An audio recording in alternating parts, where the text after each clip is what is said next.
नमस्कार,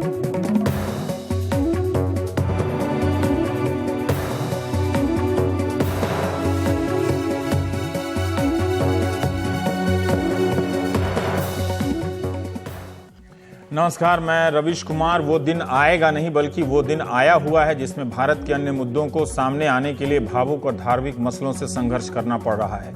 आखिर क्या किया जाए कि एक तरफ आप बेरोजगारी, अस्थायी नौकरियां, कम मजदूरी, मनरेगा, महंगी शिक्षा, महंगे अस्पताल को रख दें और दूसरी तरफ आप 3 तलाक, लाउडस्पीकर, बिरयानी, बीफ, गौरक्षा, गौ हत्या, अजान, पाकिस्तान, वंदे मातरम रख दें तो आप पाएंगे कि हिंदू मुसलमान से संबंधित सारे मसले बाकी जरूरी मसलों को हरा देंगे। आम आदमी भी सारे सवाल भूलकर हिंदू बनाम मुस्लिम वाले मसले में पीएचडी करने लग जाता है। समाज, सरकार और मीडिया की नजर भर पड़ जाए, इसके लिए तमिलनाडु के किसान दिल्ली आकर कभी निर्वस्त्र हो रहे हैं, जमीन पर दाल भात बिछाकर खा रहे हैं, चूहा दबा लेते हैं तो घास दबा लेते हैं। अगर आपको जरूरी सवालों को सेंटर में लाना होगा तो पहले हिंदू बनाम मुसलमान वाले टॉपिक से लड़ लेना पड़ेगा। जीत तो हिंदू मुसलमान वाले टॉपिक की ही आजकल हो रही है। लोगों को भी ऐसे भावुक मुद्दे अच्छे लग रहे हैं, वो काफी समझदार हो रहे हैं। न्यूज चैनलों की एक खूबी है, 21वीं सदी में 19वीं सदी और 20वीं सदी के अधूरे मुद्दों पर खूब बहस हो रही है। स्कूलों पर जन सुनवाई जारी है। पंजाब से एक बुजुर्ग ने पत्र लिखा है। उनका अलग अलग स्कूलों में अच्छा खासा अनुभव रहा है। उन्होंने लिखा है कि उनके स्कूल में टीचर के खाते में 17,000 रुपए डाले जाते हैं सैलरी के, उसमें से 11,000 रुपए निकालकर स्कूल को वापस देना होता है। टीचर की सैलरी सिर्फ 6,000 रुपए है। जिन्होंने आवाज उठाई उनके खिलाफ स्कूल ने कार्रवाई शुरू कर दी।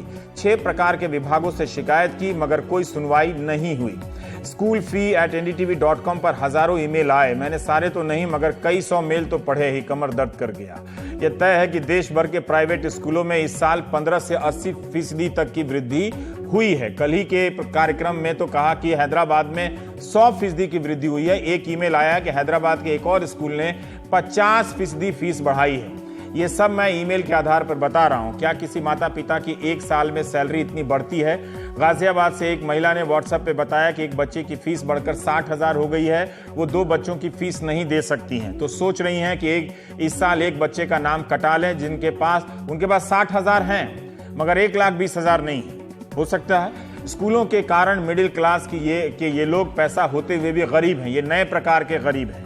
हमारी जन सुनवाई को देखते हुए कई लोगों के ईमान जाग रहे हैं। एक जूता कंपनी के वितरक ने बताया कि सिलीगुड़ी से लेकर रायपुर तक के स्कूलों में क्यों महंगे ब्रांड के जूते खरीदने के लिए मजबूर किए जा रहे हैं।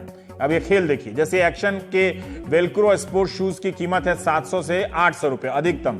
कंपनी ने 40% की मार्जिन पर स्कूलों को दिया तो 320 रुपए का ही स्कूलों को फायदा होगा क्योंकि स्कूल मार्केट रेट पर ही बेचते हैं। अब जब महंगे ब्रांड के जूते आप बेच रहे हैं 2,000 रुपए वाले, तो इन पर भी 40% का मार्जिन वो कंपनी वाले स्कूलों को दे रहे हैं। इस हिसाब से स्कूल को महंगे ब्रांड के जूते बेचने पर एक जोड़ी जूते पर 800 रुपए की कमाई हो रही है ना? कमाल की बात। काला जूता ठीक है मगर महंगे ब्रांड के लिए मजबूर करने के पीछे ये लूट तंत्र है जिसे आप अंग्रेजी में अर्थतंत्र कहते हैं। यही नहीं, कई अंग्रेजी माध्यम के स्कूलों में हिंदी बोलने पर भी फाइन लगाई गई है। एक ईमेल में मऊनाथ भंजन के एक स्कूल में हिंदी बोलने पर 300 रुपए जुर्माना लेने का दावा किया गया है। एक और ईमेल में जो बाहर से आया है, उन्होंने अपने स्थानीय किसी मोहल्ले की जानकारी दी है, किसी जिले की, कि हिंदी बोलने पर 600 रुपए की फाइन वसूली गई है। हम लूट के ऐसे ही अनुभवों का दस्तावेज बना रहे हैं। कई बार बड़ी बड़ी बातों में ऐसे किस्से दब जाते हैं। एक स्कूल में पेरेंट्स मीटिंग में माँ बाप के ना आने पर 1,000 रुपए का जुर्माना लिए जाने का दावा किया गया है। जुर्माने की कोई रसीद नहीं दी गई। जिन लोगों के तबादले होते हैं उन्हें भी लूटने के नए नए उपाय हैं। रक्षा विभाग के एक अधिकारी ने मेल किया है कि तबादले के कारण उनके बच्चे का एडमिशन दूसरे शहर के स्कूल में कराया, लेकिन पुराने स्कूल ने भी अप्रैल और मई की फीस जमा करा ली, तब जाकर कहा कि कॉशन मनी देंगे। 2 महीने से कॉशन मनी भी नहीं मिली है। नए स्कूल में भी उन्होंने अप्रैल और मई की फीस देनी पड़ी है। बताइए, एक बाप एक सर्टिफिकेट के लिए 2 स्कूलों में अप्रैल और मई की फीस जमा कर रहा है। गुड़गांव के एक स्कूल ने सिक्योरिटी डिपॉजिट देने से मना कर दिया, कहा कि 2 महीने पहले नहीं नोटिस दिया। यहीं के एक स्कूल ने ट्रांसफर सर्टिफिकेट देने के लिए 3 महीने की फीस जमा कराने के लिए कहा है। देहरादून के एक स्कूल से 15,000 की सिक्योरिटी मनी निकालने के लिए अभिभावक को 4,000 खर्च करने पड़े। फिर भी 10 महीने के इंतजार के बाद 8,000 रुपए मिले। 7,000 रुपए स्कूल ने गायब कर दिए। केमिस्ट्री के किसी भी फॉर्मूले से ये लूट नहीं है, ये गुलामी है। मुरादाबाद के एक स्कूल ने उन बच्चों से मोजे उतरवा लिए जिन्होंने स्कूल की छाप वाले मोजे नहीं पहने थे। जबकि सर्दी का मौसम था। दिल्ली का एक स्कूल है जो भोजन के लिए प्रतिदिन छात्रों से 100 रुपए लेता है। माँ बाप का कहना है 10 रुपए की मैगी खिलाते हैं। एक अभिभावक ने लिखा है कि जब सुप्रीम कोर्ट स्कूलों के बाहर पान मसाले की दुकानें पूरे भारत में बंद नहीं करा सका तो सरकारें स्कूलों की लूट कैसे बंद करा सकती हैं। भेजने वाला दर्शक काफी कड़क मिजाज के मालूम पड़ता है। कुछ नहीं होगा तो बात तो हम करेंगे ही, अदालत और सरकार से कुछ नहीं होगा तो गणपति से तो होगा। ये पिछले साल की तस्वीर है। महाराष्ट्र की इस पोस्टर में गणपति बप्पा मोरिया से अपील की गई है कि वे स्कूल फीस की लूट बंद करा दें। अब बताइए, इनसे भी बड़ी कोई अथॉरिटी है दुनिया में? छत्तीसगढ़ के दुर्ग में पालक संघ ने एडीएम और तमाम तरह के प्रदर्शनों की तस्वीरें स्क्रीन पर है। एडीएम के दफ्तर में गए और गुस्सा गए लोग, कहे बढ़ी हुई फीस नहीं देंगे। हिंसक बातें भी की जो मुझे व्यक्तिगत तौर पर कभी पसंद नहीं, कमजोर आदमी हूं इसलिए भी। पालकों ने कहा कि स्कूल नियम तोड़ेंगे तो हम भी नियम तोड़ेंगे। ये ठीक है, ये सत्याग्रह का आइटम होना चाहिए। छत्तीसगढ़ के राजनांदगांव के एक स्कूल की मान्यता रद्द कराने के लिए छत्तीसगढ़ छात्र पालक संघ ने जिला शिक्षा अधिकारी से शिकायत की मुलाकात की। नोएडा में भी बुधवार को अभिभावकों ने फीस वृद्धि के खिलाफ प्रदर्शन किया। इनका कहना है कि प्रबंधन शिकायत नहीं सुन रहा है। जिलाधिकारी ने अभिभावकों की शिकायत पर सिटी मजिस्ट्रेट को जांच करने और कार्रवाई करने के आदेश दिए हैं। अभिभावकों का कहना है कि 4 साल में 43% फीस बढ़ गई है, कमाई बढ़ी नहीं। पानीपत के एक स्कूल में 30 बच्चों के माता पिता ने 27,900 रुपए वार्षिक एनुअल फी देने से इनकार कर दिया, मगर उन लोगों ने बाकी फीस यानी 90,000 रुपए तक जमा करा दिए। स्कूल ने ये पैसे रख लिए हैं, मगर विरोध करने वाले 12 बच्चों को निकाल दिया है। माँ बाप इसके खिलाफ थाने में शिकायत कर दी है। अभी तक एफआईआर दर्ज नहीं हुई है। पुलिस अधिकारी ने कहा है कि वो कानून का अध्ययन कर रहे हैं। अच्छा है, वो भी स्कूल में भर्ती हो जाएं। माँ बाप को स्कूल ने बताया है कि जब तक पूरी फीस नहीं भरेंगे तब तक बच्चों को बैठने नहीं दिया जाएगा। माँ बाप का कहना है कि हरियाणा के अंदर एनुअल चार्ज अवैध है, इसलिए एनुअल चार्ज नहीं देंगे। सरकार चाहे तो इन बच्चों को दोबारा स्कूल में भेजने का आदेश दे सकती है, मगर जिला स्तर के अधिकारी कार्रवाई नहीं कर रहे हैं। देश भर में न जाने कितने स्कूलों के खिलाफ प्रदर्शन चल रहे हैं। अभिभावकों ने कम से कम प्रयास तो किया है। अब आते हैं फीस को रेगुलेट करने के तमाम कानूनों पर। हरियाणा, गुजरात, महाराष्ट्र, राजस्थान में कानून बने हैं, कई जगह बनकर पड़े हुए हैं। हरियाणा में 95 में कानून बना था, 2005 में संशोधन हुआ। 16 फरवरी 2015 की रोहतक मंडल के आयुक्त की एक कार्यवाही रिपोर्ट हमें मिली है, जिसके अनुसार हरियाणा के स्कूलों को स्कूल की फीस बढ़ाने के लिए ऑडिट रिपोर्ट के साथ एक फॉर्म 6 भरना होता है। अगर स्कूल को मुनाफा हुआ है तो फीस वृद्धि की अनुमति नहीं होती है। एनुअल चार्ज, एक्टिविटी फी, स्मार्ट क्लास फी, कंप्यूटर फीस जब कैपिटेशन फीस के ही एक रूप माने गए हैं, इन मदों में फीस नहीं ली जा सकती है। गुजरात ने फीस की अधिकतम सीमा तय कर दी है। महाराष्ट्र में 2014 में कानून बना, इसमें कहा गया कि स्कूल अपनी मर्जी से फीस नहीं बढ़ा सकते। अकादमिक वर्ष शुरू होने के 30 दिन पहले अभिभावक और शिक्षकों को मिलाकर एक संघ बनाया जाएगा। सभी माँ बाप इसके सदस्य होंगे और इन सबको लेकर एक कमेटी बनेगी। इस कमेटी में पास हुए बिना फीस नहीं बढ़ सकती है। कई राज्यों में ड्राफ्ट बने हैं, कई कानून है, मगर माँ बाप हर राज्य के परेशान हैं। जहां भी ये कानून बनते हैं हम लोग बहुत वाहवाही करते हैं, जब भी बनते बड़ा कोई भयंकर काम हो गया है, लेकिन फिर ये देखने की फुर्सत नहीं होती है कि इनके बगैर भी फीस बढ़ती जा रही है। तो हम प्राइम टाइम में इन्हीं सब बातों पर बात करेंगे। अशोक अग्रवाल जो इन कानूनी पहलुओं के एक्सपर्ट हैं, प्रेसिडेंट हैं आप ऑल इंडिया पेरेंट्स एसोसिएशन के। नितिन गोयल साहब हैं आप चंडीगढ़ से, आप भी प्रेसिडेंट है चंडीगढ़ पेरेंट्स एसोसिएशन के। अशोक अग्रवाल जी, जरा सा बताइए कि अदालती लड़ाई से आप इस कुव्यवस्था को रोकने में कितना सफल हो सके? किस किस तरह की अदालती लड़ाई देश भर में आप या अन्य लोग अब लड़ रहे हैं? देखिए, एक बात बहुत अच्छी हुई है कि हम लोग एक्सपेक्ट नहीं कर रहे थे कोर्ट से, हाई कोर्ट से या सुप्रीम कोर्ट से, कि वो लोग पेरेंट्स के लिए, बच्चों के लिए मतलब इतना फेवर करेंगे एक तरीके से। अच्छा। और उनकी प्रॉब्लम को सही तरीके से समझेंगे। मुझे लग रहा है शायद ये फीस का मामला लेकर मुझे लग रहा है कि प्राइवेट स्कूल्स को किसी भी कोर्ट से हिंदुस्तान के राहत नहीं मिली, और लगातार जो कोर्ट्स ने पेरेंट्स के फेवर में फैसले दिए उससे लोगों के अंदर एक उत्साह बढ़ा पूरे देश के अंदर। अब आप देखिए 2004 के अंदर सुप्रीम कोर्ट ने मॉडर्न स्कूल के अंदर ये लेट डाउन करा कि भाई जो डायरेक्टर ऑफ एजुकेशन है, गवर्नमेंट है, वो कमर्शलाइजेशन को प्रिवेंट करने के लिए फी रेगुलेट कर सकती है। और उसके बाद उसका रिव्यू मांगा प्राइवेट स्कूल्स ने। तो 2007 में सुप्रीम कोर्ट ने कहा कि देखो, 3 चीजें कही उन्होंने कहा, एक तो जस्टिफाइड फीस होनी चाहिए, एक अकाउंटेबिलिटी होनी चाहिए, एक ट्रांसपेरेंसी होनी चाहिए। और जस्टिफाइड को उन्होंने डिफाइंड किया कि आप कैपिटल एक्सपेंडिचर में कुछ नहीं ले सकते, आप रेवेन्यू एक्सपेंडिचर में ले सकते हैं सिर्फ वो जो मेरे बच्चे पे खर्च होता है। आप मेरे से किसी दूसरे बच्चे के खर्चे के लिए भी पैसे नहीं ले सकते, ये तक सुप्रीम कोर्ट ने कहा। क्या स्कूल सभी बच्चों को 2000 के जूते खरीदने के लिए मजबूर कर सकता है? नहीं, बिल्कुल नहीं कर सकता। उसके हिसाब से ये कमर्शियलाइजेशन है। ये अपराध है कि नहीं है? और ये गुलामी है कि नहीं है? ये माँ बाप दे क्यों रहे हैं? ये किस टाइप के माँ बाप हैं जो 2000 के जूते दे रहे हैं और प्रोटेस्ट नहीं क्या करें? ये तो मजबूर है, ये तो रिसीविंग एंड के। क्या मजबूर है सर? बाकी चीजों में तो ये भाषण देते रहते हैं, ये सब चीजों में इनका सोशल मीडिया का प्रोफाइल देख रहा था मैं। देखिए, बच्चा जो है ना, एक बहुत बड़ा एक कमजोर लिंक है कि उसकी वजह से पेरेंट्स जो है ना वो काफी दबे रहते हैं। और दिक्कत यह है कि उसका अल्टरनेटिव क्या है? ठीक, गवर्नमेंट स्कूल जो है वो परफॉर्म नहीं कर रहा है, तो मजबूरी में वहां जाते हैं तो उनको मौका। कई लोग ऐसा लिखते हैं, लेकिन प्राइवेट स्कूल में पढ़ाने की सजा तो नहीं मिलेगी ना? नहीं, सजा अपराध थोड़ी है कि वो प्राइवेट स्कूल में पढ़ा रहा है। सजा नहीं बिल्कुल मिलनी चाहिए। तो मुझे ये बताइए कि ये ट्रांसफर सर्टिफिकेट, ये इतने सारे अदालती कार्रवाई के आदेश के बाद भी क्या सरकारों ने वैसी तत्परता दिखाई अशोक जी? नहीं, जिस तरह से अदालतों से आपको राहत मिली? नहीं, सिर्फ कोर्टों से ही मिली। और कोर्टों के ऑर्डर्स को गवर्नमेंट्स ने फ्रस्ट्रेट करने की कोशिश करी। अच्छा, लागू नहीं होने दिया, मतलब लागू नहीं करने की कोशिश करी।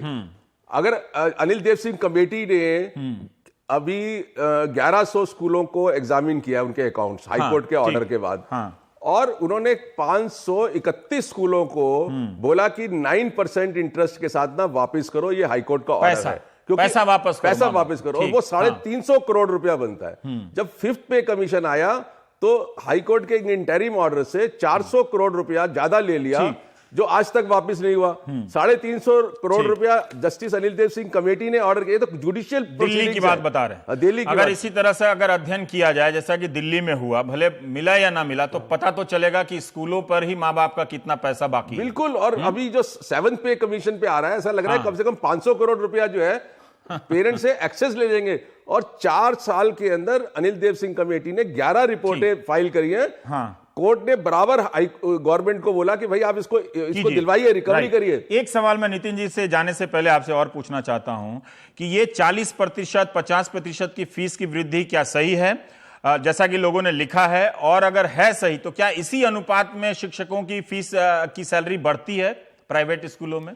नहीं, देखिए 2, 4, 10 अपवाद वाले अच्छे और बेहतरीन स्कूलों की मुझे बात नहीं करनी है। जो सिलीगुड़ी से लेकर आजमगढ़ और मऊनाथ, भंजन, रायपुर और दुर्ग के स्कूल हैं और जो ठग रहे हैं लोगों को, और दिल्ली में भी जो ठग रहे हैं, उनकी बात करनी है मुझे। नहीं, देखिए आप फंडामेंटल समझिए। ये जो प्राइवेट स्कूल होता है ना, अब हमारे पास राइट टू एजुकेशन एक्ट है। राइट टू एजुकेशन एक्ट में कोई भी प्राइवेट आदमी कोई स्कूल नहीं चला सकता। सिर्फ ट्रस्ट चलाएगा, सोसाइटी चलाएगी या नॉन प्रॉफिट कंपनी चलाएगी। ठीक है। और इसके जो पैरामीटर्स है ना, लीगल पैरामीटर्स बहुत सिंपल है। फिलैंथ्रोपिक एक्टिविटी है, कम्युनिटी सर्विस है, नो प्रॉफिटरिंग है, नो कमर्शियलाइजेशन है। अब आप एक समझ लीजिए कि इस 4 चीजों को अगर आप दिमाग में रखते हैं तो आप समझ सकते हैं कि एक प्राइवेट स्कूल जो है ना वो मुझसे क्या ले सकता है। हम मना नहीं करते, हम कह रहे हैं कि आप लीजिए, टीचर की सैलरी के लिए लीजिए। ये तो सैलरी दीजिए। किसी आदमी ने जिसकी सैलरी 10-40 हजार महीने है, वो अगर 2,000 रुपए की फीस वाले स्कूल में डालता है, वो फीस अगले साल बढ़ के 3,500 हो जाए, उसकी सैलरी ना बढ़े, और फिर उस माँ बाप को ये लेक्चर दिया जाए कि आप सरकारी स्कूल में चले जाए, तो ये बात ठीक नहीं है ना। बहुत ह्यूमिलिएशन करते हैं। बहुत ह्यूमिलिएशन है ना। आप उस माँ बाप की मजबूरी का फायदा उठा रहे हैं। जाओगे कहां? बच्चों को क्लास से निकाल के रिसेप्शन पे खड़ा कर देते हैं। दुनिया भर की अगर कोई माँ ये कहे कि वो एक बच्चे को नाम कटा लेती है, कोई छोटा फैसला थोड़ी है ये। बहुत सारे केसेस में रवीश जी ये होता है, जब आदमी अपने बच्चे को प्राइवेट स्कूल में डालता है ना, उस वक्त जो फीस होती है उसको लगता है मैं दे दूंगा, लेकिन जैसे ही 2, 4, 5 साल हुए उसको तो जी। नितिन जी, आप थोड़ा सा चंडीगढ़ के बारे में बताएंगे। मैं वहां प्रेस क्लिपिंग देख रहा था, तो लुधियाना में भी काफी प्रोटेस्ट हुए हैं। नोबेल जो 9वीं क्लास की लड़की है, उसने भी एक पत्र लिखा है कि किस तरह से जो कमेटी बनी है, जो कमेटी बनाई है सरकार ने, नोबेल का कहना है, मतलब कमेटी का मेरे पास कोई पक्ष नहीं है, कि उसे कई तरह के प्रलोभन दिए जा रहे हैं कि तुम्हारी फीस माफ हो जाएगी, तुम्हारी पढ़ाई फ्री की हो जाएगी। वो पत्र लिखा है नोबेल ने, हमें इस तरह से बताया है। आप जरा वहां का अनुभव बताइए थोड़ा। जी, ऐसा है, हमारे यहाँ पंजाब हरियाणा हाईकोर्ट ने 2013 में एक ऑर्डर दिया था कि 6 महीने के भीतर पंजाब सरकार, हरियाणा सरकार और चंडीगढ़ एडमिनिस्ट्रेशन एक फीस रेगुलेटरी मैकेनिज्म बनाए। उससे पहले कोई कानून था ही नहीं लोकल लेवल पर। सुप्रीम कोर्ट ने तो बहुत बार कहा है कि स्कूल मुनाफाखोरी ना करें, कम्युनिटी सर्विस के तरीके से चलाएं।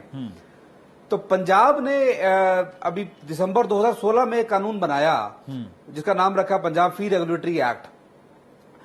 बिल्कुल आनंद फानंद बनाया गया, मॉडल कोड ऑफ कंडक्ट लगने से पहले बिना किसी चर्चा के निकाल दिया उसको। उसके तहत जो बनी डिविजनल कमेटी, उसमें दुनिया भर की कमियां हैं इस कानून में। उसमें एक फीस के ऊपर लिमिट लगा दी गई कि 8% से ज्यादा फीस नहीं बढ़ा सकता स्कूल। मजे की बात यह है कि जो कमेटी बनाई उसको अगर मैं उसमें शिकायत करता हूं और साबित कर दूं कि स्कूल ने मुनाफाखोरी की, फीस ज्यादा वसूल की, तो उस कमेटी का पावर नहीं है कि रिफंड का ऑर्डर कर सके। तो उसका क्या फायदा हुआ? अगर स्कूल ने 5-10 करोड़ रुपए डकार लिए और आखिर में लंबी लड़ाई लड़ने के बाद कानूनी उसके ऊपर जुर्माना लगे केवल 50,000 रुपए, तो कमेटी बेमानी हो गई। इसके पहले पेरेंट को कितना मुश्किल है वहां तक पहुंचना, एक हिम्मत जुटाना। जैसे अभी अशोक जी ने जिक्र किया, एक आम पेरेंट डरता है, शिकायत करने से पहले बहुत हौसला जुटाना पड़ता है, वो डर लगता है कि मेरे बच्चे को तंग करेंगे या और चीजें होंगी। तो मैं थोड़ी सी बैकग्राउंड ये बताऊंगा कि अलग अलग स्टेट्स में कानून बने हैं सुप्रीम कोर्ट की सख्ती के बाद। कानून दो तरह से बने, दो तरह के स्टेट में डिवाइड करूंगा। कुछ स्टेट्स जैसे कि तमिलनाडु और दिल्ली, वहां पर बनाया गया कि फीस बढ़ाने से पहले आपको सरकार से या सरकार की कमेटी से परमिशन लेनी पड़ेगी। दिल्ली में नहीं ऐसा, जिसके लिए आपको अपने आप खर्चे का ब्यौरा देना पड़ेगा, अकाउंट दिखाने पड़ेंगे। तमिलनाडु में इस तरह कानून बना जो चैलेंज हुआ, लेकिन हाईकोर्ट और सुप्रीम कोर्ट ने उसको अपहोल्ड किया और वो कामयाब है, मैं तुझे कामयाब कहूंगा। कुछ सरकारों ने जैसे पंजाब में या महाराष्ट्र में, राजस्थान में कानून इस तरह के बनाए कि फीस स्कूल अपने आप कुछ भी तय कर दे। अगर किसी को शिकायत हो तब कमेटी का रोल शुरू होगा, पेरेंट शिकायत करे जाकर तब कमेटी का रोल शुरू होगा। मेरा एक सवाल है, मेरे मुताबिक ये सिस्टम गलत है। ठीक है, मेरा एक सवाल है कि आप लोगों को एक बार जरा आप मेरे दर्शकों को बता सकते हैं तय कर दिया गया कि अगर फीस वृद्धि के खिलाफ आपको शिकायत करनी हो, इस तरह की शिकायत करनी हो कि 2,000 रुपए के जूते खरीदने के लिए मजबूर किए जाते हैं, तो किन किन अधिकारियों के पास आपको जाना पड़ता है? जी, ऐसा अभी बहुत बड़ा वैक्यूम है इसमें। अलग अलग स्टेट का अलग अलग कानून है। जैसे पंजाब में जो भी बना उसमें इस बारे में कोई जिक्र ही नहीं है। वो सिर्फ स्कूल की फीस की बात करता है और उसमें 8% वृद्धि का उनको लाइसेंस दे दिया, उससे ज्यादा हो तो शिकायत करो। तो अगर जूतों में या किताबों के नाम में कमीशन खोरी हो रही है, उस तरह की लूट के लिए आप एजुकेशन डिपार्टमेंट के पास जाएंगे, उनसे पहला जवाब मिलेगा ये तो हम इसमें दखल नहीं दे सकते, प्राइवेट स्कूल हैं, इनकी ऑटोनॉमी है। फिर आप या तो कंज्यूमर कोर्ट में जाओगे या सिविल कोर्ट में जाओगे, बहुत लंबी लड़ाई लड़नी पड़ेगी। ठीक है। सरकारों की तरफ से कोई अच्छा इसमें सपोर्टिव रोल नहीं मिल रहा। हाँ, कोर्ट से अच्छा मिल जाता है। क्लैरिफाई करना चाहूंगा, पेरेंट जाने से डरता है। क्लैरिफाई मैं करना आज ही की मिसाल दूंगा, चंडीगढ़ की एक कोर्ट ने नितिन जी जो कह रहे हैं कि दिल्ली में जो कानून बना स्टे लगाया है, उसके हिसाब से चंडीगढ़ का एक नामी स्कूल है बहुत बड़ा, फीस बढ़ाने से पहले फीस हाइक ठीक है। नितिन जी, अभी अशोक जी बोल रहे हैं। 38 पेरेंट्स ने उस पर केस किया, उसको चैलेंज किया और स्कूल ने कई तरह की चालाकियां करने की कोशिश की। ठीक है, अशोक जी आप बोल रहे हैं जी, डाइवर्ट करने की कोशिश की कि इसको हाई तो कोर्ट में नितिन जी जो ये कह रहे हैं ना, दिल्ली मामला लटक जाए। उनको आवाज देर से पहुंच रही थी इसलिए मैं रोक रहा था। हाँ, अब आप बोलिए। नितिन जी जो कह रहे हैं कि दिल्ली में कानून बना, वो तो अभी मंजूर नहीं हुआ ना, कानूनी नहीं बन पाया। और वो कह रहे हैं कि वो कानून ये था कि फीस बढ़ाने से पहले आप अप्रूवल लेंगे, ऐसा नहीं है। दिल्ली का कानून अभी उस पे हम नहीं जाते, मतलब आपने नहीं है ना, एक लाइन दूसरा में ये कि डिटेल में नहीं जाते हैं। पंजाब का जो कानून है उसमें ये है कि आप फीस बढ़ा लीजिए पहले, और उसके बाद फिर कभी कोई कंप्लेंट करेगा तो कमेटी एग्जामिन करेगी। मतलब सरकार जब कानून बनाती है तो स्कूलों को राहत देती है, कोर्ट जब फैसला देती है तो पेरेंट्स को राहत देती है। ठीक है, तमिलनाडु पता चलता है ना कि तमिलनाडु जो 2007 के फैसले के बाद 2009 में तमिलनाडु ने कानून बनाया। ठीक है, उसको जैसे नितिन जी बता रहे हैं हाईकोर्ट गए, हाँ उससे लगे लोग, ऐसे फायदा हुआ कुछ। हाँ, मतलब ऐसा होता है ना, दिस इज मैं इसको हमेशा एक संघर्ष की तरीके से देखता हूँ, प्रोसेस की तरह से देखता हूँ। आज 20 साल हो गए इस प्रोसेस को शुरू हुए। आपको ही देखते देखते लगता है, आपको देख के लगता है कुछ नहीं होने वाला, लेकिन लगता है आप ही कुछ कर रहे हैं तो आपको बुलाना ही पड़ेगा। ऐसा नहीं है। देखिए, जब जनता उठती है, और आप भी बराबर कह रहे हैं कि जब जनता उठती है तो नहीं, लेकिन एक चीज एजुकेट कीजिए जल्दी से, आपको हो सकता है समय ना मिले। अभी जो पानीपत के स्कूल ने उन बच्चों को निकाला है जी, तो क्या उसके अधिकार क्या है? क्या स्कूल इस तरह से 10-12 बच्चों को निकाल सकता है प्रोटेस्ट करने पे? उनके कानूनी अधिकार क्या है, ये जरा आप बता ऐसे केसेस में जब भी पेरेंट्स हाईकोर्ट में अप्रोच किया है उन्होंने, मुझे लगता है हाईकोर्ट ने हमेशा उनको रिलीफ दिया है। मैंने लंबी लड़ाई हो जाएगी तो फिर उनकी पढ़ाई बर्बाद हो जाएगी, फिर पेरेंट्स वही मजबूर। और अभी जरूरत किस चीज की है? देखिए, अब कुछ स्टेट्स के अंदर कानून बन गया है, कुछ वो वेरी करता है। अभी जैसे आप कह रहे हैं गुजरात के अंदर, गुजरात में भी मैं आपको क्लियर कर दूं कि उन्होंने ये कहा है कि स्टेट गवर्नमेंट के पास पावर है फीस प्रिस्क्राइब करने की। वो फीस अगर कोई उस तक देता है, उस तक लेता है, तो उसका एग्जामिनेशन नहीं होगा, उसको फिर अप्रूवल लेने की जरूरत नहीं है। अगर वो फीस से ज्यादा चार्ज करता है तो उनको सारे अपने प्रपोजल जो है कमेटी को देने पड़ेंगे और कमेटी जो है फिर वो अप्रूव करेगी या अपना फीस स्ट्रक्चर देगी, फिर उसकी एक रिवीजन होगी। अभी जो हम देख रहे हैं ना, इसमें 2-3 चीजें बहुत इंपॉर्टेंट है। एक तो हमने लिखा भी है अभी एचआरडी मिनिस्टर को कि आप जो है ना एक नेशनल लॉ लाइए, और क्योंकि ये नो प्रॉफिटिंग है, फिलैंथ्रोपी है, तो आप 50% जो है ना अगर पेरेंट्स को अपनी मैनेजिंग कमेटी में रिप्रेजेंटेशन दे सकते हैं, दे दें, उनका वोटिंग राइट हो ना, उनका वोटिंग राइट हो, तो मुझे लगता है कि ये जो प्राइवेट स्कूल की क्वालिटी है ना, क्वालिटी फीस। एक चीज मैं पूछ रहा हूं कि ये फीस क्या, तो आप बता रहे हैं बना है उसमें कमजोरियां हैं।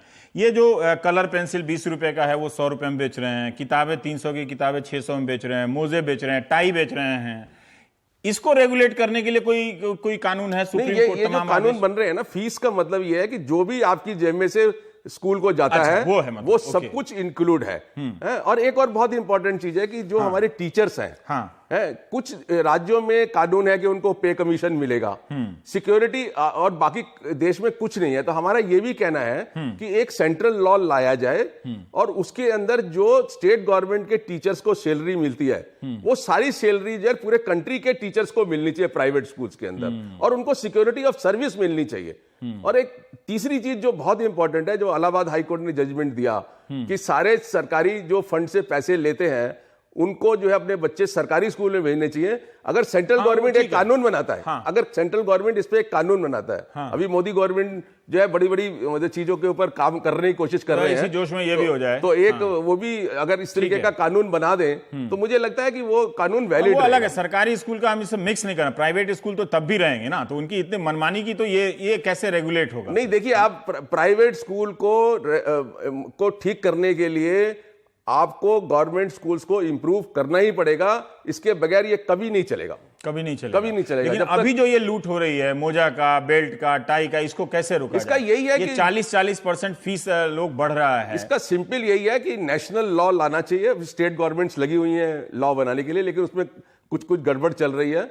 अगर नेशनल लॉ एक बनता है, यूनिफॉर्म बनता है और इस तरीके का रिप्रेजेंटेशन मिलता है, जो मुझे लगता है क्या ये जानकारी हर स्कूल में होना चाहिए कि इस स्कूल में किस नेता का शेयर है या उसका मालिक है? नहीं, ये जानकारी होनी चाहिए, क्योंकि फिर वो राजनीतिक मसला बन जाएगा ना कि इस वक्त जिनकी सरकार है उनकी पार्टी के सांसदों के स्कूलों में भी फीस क्यों बढ़ रहे हैं, फिर लोगों को ऑफिशियली पता होगा ना। फिर नहीं, इस तरीके की जानकारी सरकार के पास तो होती है, सीबीएसई के पास होती है, कौन कौन मेंबर है उसके। सीबीएसई के जो बायलॉज हैं वो बड़े खूबसूरत हैं, वो अलग बात है काम नहीं करते हैं। उसमें लिखा हुआ है कि आपका कोई दूसरा रिश्तेदार उस सोसाइटी में नहीं होगा। यहाँ रोज सोसाइटियां बिक जाती हैं, नए स्कूल खरीदे जाते हैं, नए स्कूल बनाए जाते हैं, पूरी चेन सिस्टम आ गई है। तो एक मैं अभी नितिन जी से एक चीज जानना चाहता हूं। नितिन जी, कहीं तो आप लोगों ने इतनी लड़ाई में कहीं तो थोड़ा लोग दर्शकों को भी बताइए कि कोई कामयाबी हासिल की हो जिससे लगे कि हाँ भाई, अगर इसको कई बार सोचता है कोर्ट जाएंगे, कचहरी जाएंगे, 2 साल लग जाएगा, हम लोग लड़ नहीं पाएंगे, तो थोड़ा उसको भी थोड़ा रखिए सामने, उन अनुभवों को। जी, मैं यही बताना चाह रहा था दर्शकों को कि सरकारों से या पॉलिटिशियन से हमें रिलीफ नहीं मिला, लेकिन कोर्ट में हमेशा सुनवाई हुई है। किसी भी बच्चे को स्कूल से निकाल दिया गया तो 1-2 साल नहीं, तुरंत हाईकोर्ट ने रिलीफ दिया है हर केस में, तुरंत बच्चे की एजुकेशन रिस्टोर की है। जहां भी हमने फीस हाइक को स्टे किया, आज तक का मेरा तजुर्बा तो ये रहा है, हमने कई स्कूलों की फीस वृद्धि को चैलेंज किया कोर्ट में, तुरंत उसमें स्टे लगाया गया। हर केस में, एक भी केस मेरी जानकारी में नहीं है जब कोर्ट ने इंकार किया हो स्टे लगाने से। कोर्ट से रिलीफ मिल रहा है। आम पेरेंट डरता है, हमें उसको डर को निकालने में ही संघर्ष कर रहे हैं कि डरना छोड़ दो। कोर्ट बहुत मदद कर रही है, कानून सारा हमारी फेवर में है। मैं छोटा सा और जो जोड़ना चाहूंगा कि अलग अलग जो स्टेट गवर्नमेंट्स कानून बना रही हैं, उसमें अगर कमी छोड़ देते हैं, वो भी जानबूझ कर स्कूलों को फायदा पहुंचाने के लिए है। अगर आपने जैसे पंजाब में मैं कहूंगा अभी इन्होंने 8% की कैप लगा दी, मेरे मुताबिक वो गलत है। सुप्रीम कोर्ट ने कई बार कहा है, कानून ये है बेस लॉ कि स्कूल का जो चलाने में खर्च आता है उसके हिसाब से फीस ले। फीस घट भी सकती है, बढ़ भी सकती है। आप 8% का रूल कैसे लगा रहे हो? अगर स्कूल इसको चैलेंज कर दे, मान लीजिए हाई कोर्ट में या सुप्रीम कोर्ट में, मेरे मन का डर है कि वो उस पर स्टे लग जाएगा। स्टे लगने का रिजल्ट ये, वो अभिभावक पर पेरेंट फिर परेशान, वो कई सालों तक लटका रहेगा मामला। तो बेहतर है कि सेंट्रल गवर्नमेंट इस पे एक कानून बनाए पूरे इंडिया के लिए, ठीक, ताकि ये अशोक जी भी कह रहे हैं जी। एक ब्रेक लेते हैं।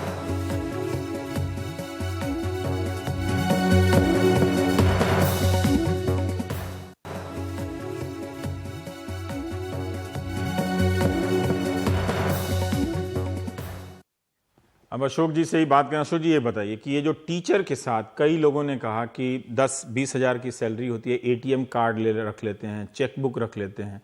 मैं अच्छे स्कूलों को जानता हूं जहां शिक्षकों को बहुत अच्छी सैलरी मिलती है, पर उनको इसमें घुसाना नहीं चाहता क्योंकि वो फिर अच्छे के नाम पे सारे बुरे बच जाते हैं। हाँ, तो मुझे ये बताइए कि फिर शिक्षकों के लिए कोई कानून नहीं है कि इस तरह से आप नहीं कर सकते? आप देखिए, शिक्षक बहुत अच्छी तरीके से समझता है उसके साथ क्या हो रहा है, लेकिन उसकी मजबूरी है। मजबूरी क्या है? उसको प्रोटेक्शन नहीं है, कानूनी प्रोटेक्शन। दिल्ली में तो फिर भी आपको कोई टीचर निकालेगा ना तो ट्रिब्यूनल में जाके चला जाएगा। अच्छा। हिंदुस्तान के बड़े हिस्से के अंदर कोई भी सिक्योरिटी नहीं है। यूपी के अंदर अगर आज टीचर को प्राइवेट स्कूल वाला निकाल देता है तो कोई कोर्ट नहीं है उसकी बात को सुनने के लिए, तो इसलिए वो डरा रहता है, उसी का वो फायदा उठाता है। पर ये तो गुलामी है कि हम मास्टर को टीचर्स डे के दिन इतनी बड़ी बड़ी भाषण देते हैं, मास्टर की सैलरी 25,000 दे के उसका 15,000 अपने हाथ में ले लेते हैं। बिल्कुल, उसका चेक बुक क्या। और दिल्ली के अंदर 2010 में रिपोर्ट आई थी, उन्होंने 25 स्कूलों को, कैग ने 25 स्कूलों को एग्जामिन किया था, और उसमें साफ साफ लिखा था कि किस तरीके से ये जो उसकी चेक बुक रख लेते हैं, उसकी ये कर लेते हैं। हम लड़ते रहे सरकार से कि साहब इनके ऊपर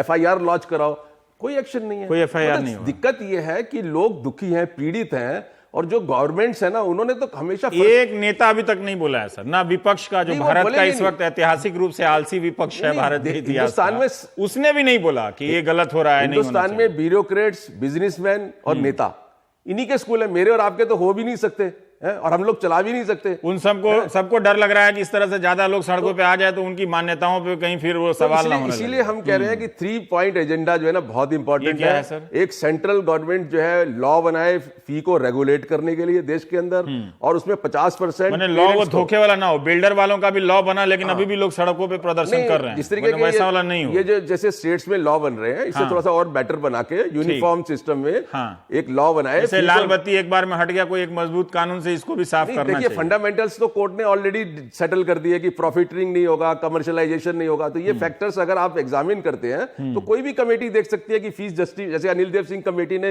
1000 स्कूल में से कम 625 स्कूलों को कहा कि ये अनजस्टिफाइड फीस थी। 300 बाकी को तो कहा कि जस्टिफाइड। नहीं, 300 स्कूलों को बोला कि इनका तो रिकॉर्ड ही बोगस है, और गवर्नमेंट को बोला कि इनकी स्पेशल इंस्पेक्शन करो, वो आज तक नहीं करी। मतलब गवर्नमेंट बिल्कुल कोई गवर्नमेंट तो इसका मतलब जो भारत के जो स्कूल हैं वो बच्चों को एडमिशन करके गुलाम बना रहे हैं, और उसके साथ साथ माँ बाप को गुलाम बना रहे हैं। लेकिन उनके माँ बाप टीवी पे तिरंगा, लाउड स्पीकर, ये सब मसले को देख देख के खुश हो रहे हैं। एक बात कहना चाहूंगा, इतिहास का इंसाफ। एक बात ये कहना चाहूंगा जरूर अपने सारे पेरेंट्स के, देश के पेरेंट्स से, कि देखिए हर एक बच्चा इंपॉर्टेंट है, चाहे वो गरीब का है चाहे अमीर का है। हर एक बच्चे को स्कूल में लाना है, उसको अच्छी एजुकेशन देनी है। तो जो हमारे प्राइवेट स्कूल के पेरेंट्स हैं वो थोड़ा वेल ऑफ है, उनको चाहिए कि अपनी स्कूल की लड़ाई तो लड़े, वो दूसरे के भी लड़े, लेकिन उसके साथ जो है ना जो सरकारी स्कूलों का ढांचा है क्या कीजिएगा, उनको करने के लिए गाय का मसला देखना अच्छा लगता है। अगर ऐसा करेंगे ना, मुझे लगता है देश में ना रियली एक क्रांति आ सकती है शिक्षा के अंदर। गाय का मसला देखना अच्छा लगता है, मतलब उनको भी आवाज उठाना चाहिए था। इतना सोशल मीडिया आ गया है तो कम से कम पेरेंट्स, हालांकि बहुत सारे पेरेंट्स मैं तो देख रहा हूं कि आसपास लोग आने लगे हैं, मतलब वो भी स्कूल में जितने पेरेंट्स हैं उसके अनुपात में कम ही है वो लोग। लेकिन अभी तो पेरेंट गाय बनी हुई है, और वो स्कूल वाला जो है उसके थन से दूध निकालेगा। ने लिखा है स्कूल को बूचड़ खाना, लिखा है लोगों ने कि हाँ लिखा है लोगों ने मेल में कि स्कूल बूचड़ खाना है। अब देखिए ना, सरकार को लूटता है सर स्कूल, प्राइवेट स्कूल सरकार को लूटता है, कर्मचारी को लूटता है, पेरेंट को लूटता है, मतलब दोनों हाथ से जो है ना पूरे। एक सवाल मैं जानना चाहता हूं आपसे कि कई बार आर्थिक तंगी आती है, हाँ, नौकरियों में सैलरी कम बढ़ती है या सैलरी आधी हो जाती है तो माँ बाप की क्षमता कम हो जाती है, बच्चा 7-8 साल से पढ़ता है, तो वैसी स्थिति में स्कूल वाले उनके साथ कोई रहम दिल बर्ताव नहीं, बिल्कुल हार्टलेस है ये लोग। हार्डली मतलब 100 में से एक आधा कुछ होगा कोई अगर गलती से मिल जाए तो, वरना टोटली हार्टलेस लोग हैं। आपके पास इस तरह मेरे पास रोज 2-3 केसेस आते हैं, आंसुओं से माता पिता आते हैं कि साहब हमने 8 साल तक जो कुछ भी मांगा इन्होंने हमें दिया, अब हमारा all of a sudden economic खराब हो गई है, हम फीस नहीं दे पा रहे हैं, हम स्कूल से कह रहे हैं कि भाई आधी फीस कर दो या माफ कर दो, वो कह रहा है नहीं धर्मशाला है, ले जाओ इसको यहाँ से। कॉमन बात है, ये ह्यूमिलिएट हो रहे हैं हमारे बच्चे, ह्यूमिलिएट हो रहे हैं। घर के अंदर माता पिता जब बात करते हैं फीस की तो बच्चे सुनते हैं और वो समझते हैं क्या हम देश पे बोझ है, क्या हमारी वजह से ये सब कुछ हो रहा है। मुझे 6 दिन से ये अब बुधवार से बुधवार तक करते हुए ये लगा कि इस समस्या का समाधान एक चीज पता चल गया कि अगर हम गाय और बिरयानी पे महीनों या 2 साल तक बहस करें तो स्कूलों की ये गुलामी से मुक्ति मिल सकती है। हाँ, मुझे एक समाधान तो मिल गया। इसमें सरकार को भी कुछ नहीं करना पड़ेगा, कोर्ट को भी मेहनत नहीं करनी पड़ेगी, जज साहब को 300 पन्ने का डिसीजन नहीं निकलेगा। तो आप टीवी पे गौ रक्षा, गौ हत्या, बिरयानी, लाउडस्पीकर, अजान, ये सब जो जरूरी मसले हैं जो हिंदू मुसलमान वाले आते हैं, जिनकी बहस करते करते आपको लगता है कि इसी पे फैसला सही होना चाहिए, अगर आप इन मसलों में ज्यादा से ज्यादा इन्वॉल्व होंगे तो स्कूल जो लूट रहे हैं उसकी पीड़ा आपकी थोड़ी कम हो जाएगी। तो आप देख रहे थे प्राइम टाइम में स्कूलों की जन सुनवाई। ब्रेक के बाद हम बात करेंगे लाल कृष्ण आडवाणी की।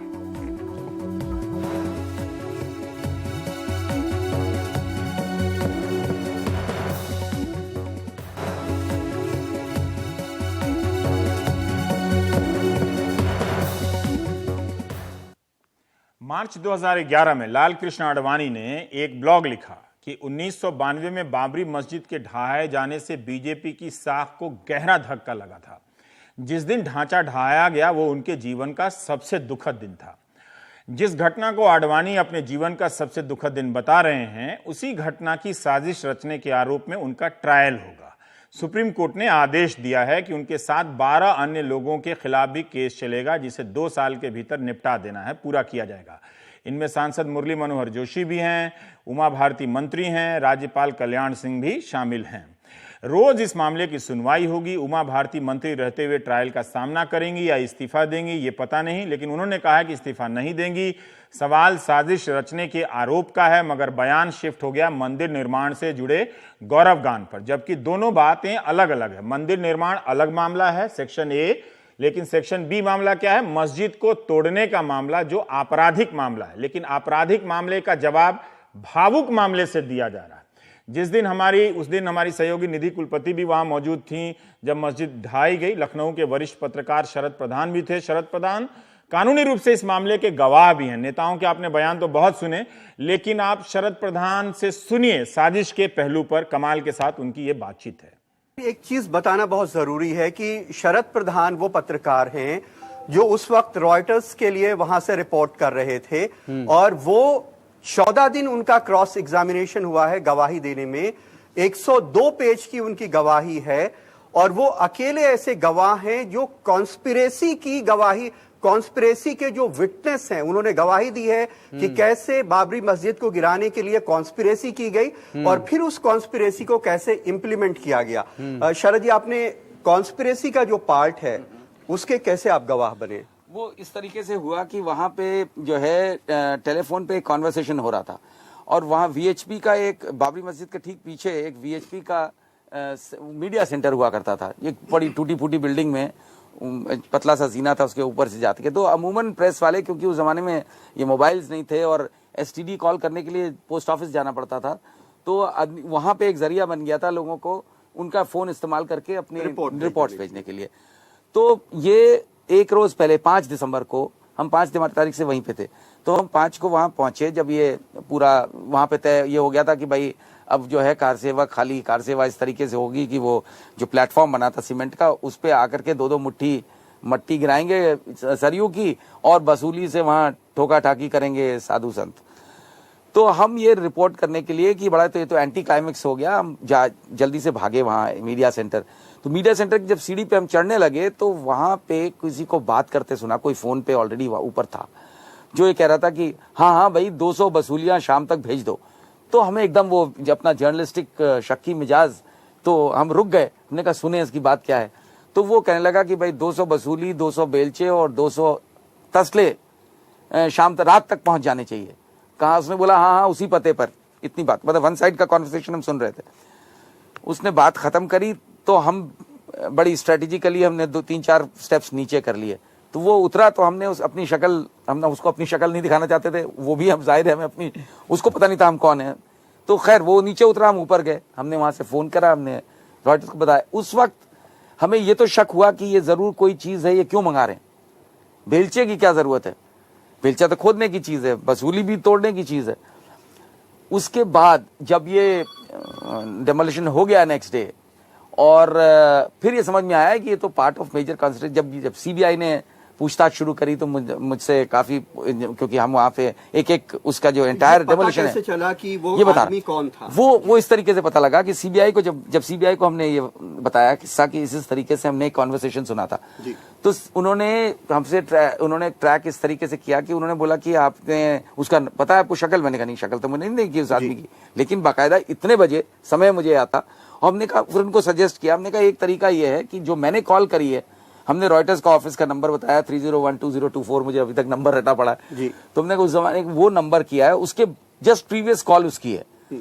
तो अगर आप उसको, उसी जमाने में वहां पे अयोध्या में एक्सचेंज मॉडर्नाइज हुआ था, तो वो क्रॉस बार्स करके कुछ और नया एक्सचेंज लगा था, तो उसमें फैसिलिटी थी कि आप कॉल्स ट्रैक कर सकते हैं। तो सीबीआई ने बीएसएनएल के जरिए से, जो उस टाइम पीएनटी डिपार्टमेंट से, उन्होंने ट्रैक किया, फिर उसको अरेस्ट किया उस आदमी को।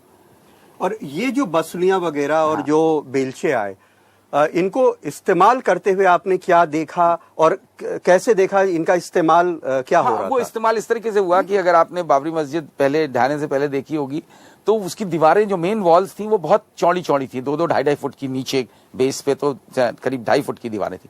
तो वो बेलचे का इस्तेमाल इसमें किया गया कि जब वो पूरा, हम ऊपर से बगल से बिल्डिंग से देख रहे थे पूरा एंटायर प्रोसेस, जिस तरीके से उन्होंने गिराया उसको, तो वो बेस पे प्लिंथ लेवल जिसे कहते हैं, प्लिंथ लेवल पे दोनों साइड से बेलचे इस्तेमाल हो रहे थे उस वॉल को नैरो करने के लिए। पूरी एक लंबी सी झीरी काट दी गई, जिससे कि जो 2.5 फुट की दीवार है वो शायद मुश्किल से 1 फुट रह जाए। अब जब वो वॉल कमजोर हो गई, उस पर पूरा ढांचा खड़ा हुआ है, तो उसके बाद उसमें होल्स डिग करे गए नीचे की तरफ ही, जहां पे झीरी काटी वहीं पे होल्स डिग करे गए, मोटे मोटे उसमें रस्से डाले गए, और होल से एक रस्सा इस तरफ से ले जाकर दूसरी तरफ से वापस नीचे लिया, और लंबे लंबे रस्से थे, उनको बाबरी मस्जिद की हाइट थी, टीले जैसा वो था, वहां से लोग रस्से लेकर के नीचे, अब नीचे वो जब 6 दिसंबर को 400-500 आदमी वो रस्से लेके नीचे आ रहे थे, वो रस्से उससे डाला, और रस्सा उसको खींच करके उन्होंने नीचे, दोनों एंड्स आ गए रस्से के, एक होल से एक होल से, एक दूसरे होल से। अब वो नीचे उन रस्सों को सैकड़ों लोगों ने, जितने उन रस्सों को घसीटा, तो दीवार कमजोर हो गई, उस पे एक हैवी स्ट्रक्चर खड़ा हुआ है, पतली सी दीवार, पतली सी एक पॉइंट पे, और होल से वो जो झटका लगा, धड़ से पूरा का पूरा गिर गया। मैं खुद भी नहीं समझ में आया था, जब देखा, हम लोग सोच रहे थे कैसे तोड़ेंगे। शुरू में लोग वसूली लेकर के ऊपर लोगों ने तोड़ना शुरू किया, जो उसके गुंबद थी, तो वो तो घंटे भर में उसका प्लास्टर भी नहीं टूट पा रहा था, इतना मजबूत प्लास्टर था। तो हमने कहा ये तो हफ्ता भर अगर लगे रहेंगे तो भी नहीं टूटेगा, ये हमारा अंदाजा था। फिर जब ये टेक्निक अपनाई, तो इससे जाहिर हुआ कि ये प्री प्लान्ड था, नहीं तो ये सब रस्से, ये होल काटना, ये झीरी काटना और बेलचों का इस्तेमाल करना, उसको कमजोर करना, और किस तरीके से एक एक गुंबद को इसी तरीके से गिराया गया हर दीवार पे।